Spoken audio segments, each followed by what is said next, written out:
노후에는 내 집에서 편안하게 눈 감는 게 가장 큰 행복이다. 요양원 애노.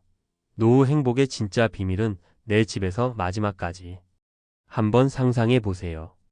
오랜 세월을 살아온 익숙한 집.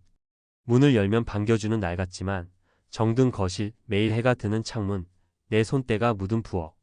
나를 위한 공간이자 나를 담아온 역사죠. 많은 분들이 이렇게 말합니다. 나중에 어디 아파서 요양원 가는 건 싫어. 죽을 때까지 내 집에서 살다가 편안하게 가고 싶어. 사실 이 말에는 노후 준비의 본질이 담겨 있어요. 단순히 돈을 얼마나 모았느냐, 자식에게 기대느냐, 마느냐를 넘어서 내 삶의 마지막을 어떻게 마무리할 것인가 하는 문제니까요. 우리 사회에서는 나이 들어서 내 집에서 죽겠다는 말을 가끔 무책임하다고도 합니다. 자식들에게 부담이 간다, 관리가 어렵다, 전문 의료가 필요하다 다 맞는 말이에요. 그런데 그걸 알면서도 왜 사람들은 마지막까지 자기 집을 고집할까요? 이유는 너무나 단순합니다. 존엄, 자유, 익숙함, 그리고 사랑받는 느낌 때문이에요. 누군가의 규칙을 따라야 하는 낯선 곳보다 나답게 숨쉬고 나답게 누울 수 있는 내 공간이 가장 큰 위안이니까요. 사례 하나 말씀드릴게요. 82세의 박 할아버지 이야기입니다. 아들 부부와 살다가 몸이 조금씩 불편해지자 요양원 이야기가 나왔어요. 자식들 입장에선 당연히 고민되는 문제였죠. 돌봄이 필요하니까요. 그런데 할아버지는 단호했습니다. 나는 여기가 좋아. 여기가 내 집이야. 결국 가족은 한 달 고민 끝에 요양보호사를 주 3회 집으로 부르기로 했어요. 비용이 좀 들었지만 결과는 예상외로 좋았습니다. 할아버지가 우울해하지 않으시고 자식들도 죄책감 없이 지낼 수 있었죠. 요양원 애노라고 외친 게 가족 모두의 행복을 지킨 셈이에요. 두 번째는 혼자 사는 76세의 김 여사님 사례예요. 남편은 먼저 떠났고 자식들은 다 출가했습니다. 몸이 약해지자 주변에서 이젠 요양원 알아보셔야 조라고 권했어요. 하지만 김 여사님은 집을 개조했어요. 미끄럼 방지 바닥, 손잡이 낮은 욕조, 스마트벨까지 달았습니다. 지자체에서 지원하는 재가 방문간호 서비스도 신청했어요. 한 달에 4번 간호사가 와서 혈압 체크하고 말벗도 해줬죠. 결과적으로 요양원보다 싸게 그리고 훨씬 나답게 살 수 있었습니다. 김 여사님 말씀이 참 와닿아요. 여기가 내 집이니까 아플 때도 덜 무섭더라. 세 번째 사례는 좀 현실적인 이야기예요. 경기도의 69세 부부입니다. 큰 집에서 살다가 몸이 불편해질 걸 대비해 5년 전 18평 소형 빌라로 옮겼어요. 주변에서 왜 이렇게 좁은 데로 가냐고 말렸지만 부부는 계산이 빨랐어요. 관리비 적고 계단이 없고 응급실이 가까운 곳. 덕분에 최근 남편이 심장질환으로 쓰러졌을 때도 바로 병원에 갈 수 있었죠. 요양원 생각은 처음부터 없었답니다. 작아도 내 집이니까 편하고 응급 상황에도 대응이 돼서 좋아요. 이 부부는 미리 삶을 줄이고 단순하게 해서 내 집에서 마지막까지 살 준비를 한 거죠. 이렇게 보면 요양원 애노라는 말이 단순한 고집이 아니라 굉장히 현실적인 선택이자 준비가 필요하다는 걸 알 수 있어요. 내 집에서 마지막까지 살고 싶다면 몇 가지 꼭 생각해 봐야 할 게 있어요. 첫째, 내 몸 상태에 맞춰 집을 바꿔야 한다는 것. 미끄럼 방지, 문턱 제거, 손잡이, 조명 밝기 같은 아주 기본적인 게 생명을 지켜줍니다. 둘째, 의료 접근성. 가까운 병원이나 방문간호 서비스, 동네 약국과의 관계가 정말 중요해요. 셋째, 비용 설계. 요양원에 들어가는 비용을 집에서의 간병비로 돌리는 계획을 미리 세워야 해요. 많은 전문가들이 말합니다. 노후의 최대 리스크는 의존입니다. 아무 준비 없이 내 집에서 살겠다는 건 무책임할 수 있어요. 하지만 준비된 내 집에서의 노후는 요양원보다 훨씬 인간적이고 존엄한 선택이 될 수 있어요. 요즘 지자체에서 지원하는 재가돌봄, 방문간호, 주간보호센터 같은 서비스가 굉장히 다양하고 좋아졌습니다. 활용할 수 있는 건 다 활용하세요. 내 돈, 내 자식의 돈을 조금이라도 아끼자고 내 존엄을 포기하는 건 너무나 아까운 일이니까요. 결국 이 이야기의 핵심은 내 집이 아니라 내 삶의 주인으로서의 마지막이에요. 요양원이 나쁘다는 게 아닙니다. 거기가 나에게 맞으면 선택하면 되죠. 하지만 나는 끝까지 내 집에서 살겠다는 꿈을 이루고 싶다면 미리부터 몸 상태를 관리하고 주거를 개선하고 서비스와 비용을 설계하는 준비가 꼭 필요합니다. 그게 진짜 노후 준비입니다. 요양원 애노. 내 집에서 마지막까지. 이건 막연한 낭만이 아니라 가장 인간적인 노후의 계획이고 당신도 할 수 있는 현실적인 준비입니다. 우리 모두가 마지막까지 나답게 숨 쉴 수 있기를 진심으로 바랍니다. 앞서 쓴 이야기의 연장선에서 이번에는 전문가적인 시각으로 한층 더 구체적이고 실용적으로 풀어볼게요. 최대한 말하듯 친근하게, 하지만 정보의 깊이는 유지하면서 현실적 팁과 주의할 점까지 담아보겠습니다. 많은 분들이 저한테 이렇게 물으세요.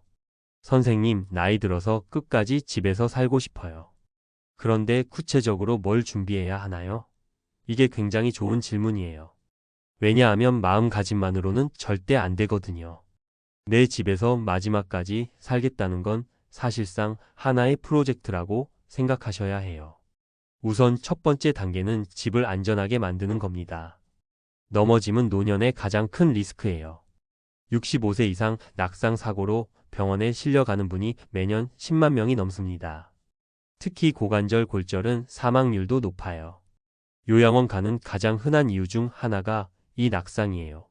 집안 문턱 없애기, 욕실과 부엌에 미끄럼 방지 매트 깔기, 계단 대신 경사로 설치하거나 손잡이 달기, 밤중에도 잘 보이도록 센서 등 설치하기. 이거 돈 많이 드는 것 같아도 실제로 문턱 제거나 손잡이 설치는 10만 원 이하로도 가능합니다. 지자체 지원이 되는 경우도 많으니 주민센터에 꼭 물어보세요. 두 번째 단계는 몸 상태에 맞는 주거 선택이에요. 사례에서 말씀드렸듯 60대 후반 부부가 큰 집에서 작은 빌라로 옮긴 건 너무 똑똑한 전략이에요. 큰 집이 편할 것 같지만 청소 난방 비계단 등 노년에는 다 리스크입니다. 실제로 우리 집 너무 커서 관리가 안 돼서 요양원 가야겠더라는 얘기 많이 들어요. 엘리베이터 있는 건물인지, 병원 약국 접근성, 관리비 부담, 동네 안전성. 이걸 기준으로 미리 집을 옮기는 게 좋아요. 자식들이 반대할 수도 있어요. 왜 정든 집을 팔아? 그런데 내 노후의 주인공은 나예요. 아이들 눈치 보다가 결국 요양원 가는 분 정말 많습니다. 세 번째는 방문 서비스 활용 계획을 세우는 겁니다. 집에만 있으면 불편한 거 아니냐? 맞아요. 그래서 요즘 정부가 적극적으로 지원하는 게 제가 서비스예요. 방문 요양보호사가 집에 와서 씻겨주고 청소해줌. 방문 간호간호사나 간호조무사가 건강체크, 상처 소독 등. 주야간 보호센터 낮에 맡기고 밤에 집으로. 식사 배달 서비스. 국민건강보험 장기요양 등급을 받으면 비용이 8,590% 지원됩니다. 예를 들어 등급을 받으면 방문 요양 하루 12시간씩 주 5회 받아도 본인 부담금은 2만 5만 원대예요. 이게 요양원 월 15만 200만 원보다 훨씬 저렴하죠. 네 번째는 자금 계획이에요. 요양원 가는 돈보다 싸다지만 방문 요양도 공짜는 아니잖아요. 맞습니다. 그래서 미리 돈을 구분해 둬야 해요. 간병 예비비 통장을 따로 만들기. 자식들에게 미리 상의하기 내가 이 돈은 나중에 간병비로 쓸 거야. 주택연금 활용 고민하기. 주택연금 정말 괜찮은 옵션입니다. 시가 2억짜리 집이라도 월 40만 50만 원 나오거든요. 이 돈으로 방문 서비스, 약값, 간단한 간병비를 충당할 수 있어요. 집 물려줄 테니 내가 집에서 죽겠다보다 이 집 쓰고 살 테니 연금으로 돌려받아 내가 돌봄비를 충당하겠다가 더 현실적이고 자식에게도 부담이 덜해요. 다섯 번째는 의사소통이에요. 이 부분이 정말 중요합니다. 가족과 솔직하게 이야기하세요. 나는 요양원에 가고 싶지 않다. 내가 불편해지면 이렇게 돌봄 서비스를 쓰자. 이 비용은 내가 준비해 두었다. 이렇게 합의가 돼 있어요. 나중에 자식이 갈등을 덜 겪어요. 자식 입장에서도 부모님이 요양원 싫다고는 하셨는데 준비가 전혀 없어서 우리가 다 부담해야 한다 하면 진짜 힘들거든요. 반대로 부모가 나는 이렇게까지 준비했으니 내가 나를 요양원 보내지 말아 달라 하면 오히려 설득력이 생깁니다. 주의사항도 알려드릴게요. 무조건 나는 집에서만 살 거야 라고 고집 부리시면 안 돼요. 내 몸이 정말 중증이 되면 요양병원, 호스피스가 필요한 상황이 올 수도 있습니다. 현실적으로는 최대한 집에서 살자고 목표를 세우되 플랜 B도 준비해 두셔야 해요. 장기 요양 등급 받으려면 빨리 신청해야 합니다. 생각보다 심사 기간이 길어요. 상태가 너무 좋아도 안 나오고 너무 나빠지면 급하게 입원해야 해서 준비가 안 됩니다. 미리 의료 기록, 주치의 소견 등 챙겨두세요. 가족 간 갈등이 일어나지 않도록 상의는 자주, 그리고 솔직하게. 이렇게 준비하시면 요양원 애노, 내 집에서 마지막까지. 이게 그냥 낭만적인 슬로건이 아니라 아주 구체적이고 실현 가능한 목표가 됩니다. 사실 노후 준비라는 게 다 그래요. 내가 어떻게 살고 싶은가를 먼저 정하고 거기에 맞춰 주거, 건강, 돈, 가족과의 관계를 설계하는 거죠. 마지막으로 한마디 더 드리자면 집은 단순한 건물이 아니라 내 삶의 무대입니다. 내 이야기를 마무리할 무대가 불편하고 낯선 곳이 아니라면 준비하는 데 드는 시간과 비용은 절대 아깝지 않습니다. 많은 분들이 이런 준비를 통해 나는 끝까지 내 집에서 살았다는 가장 큰 선물을 스스로에게 주시길 진심으로 바랍니다.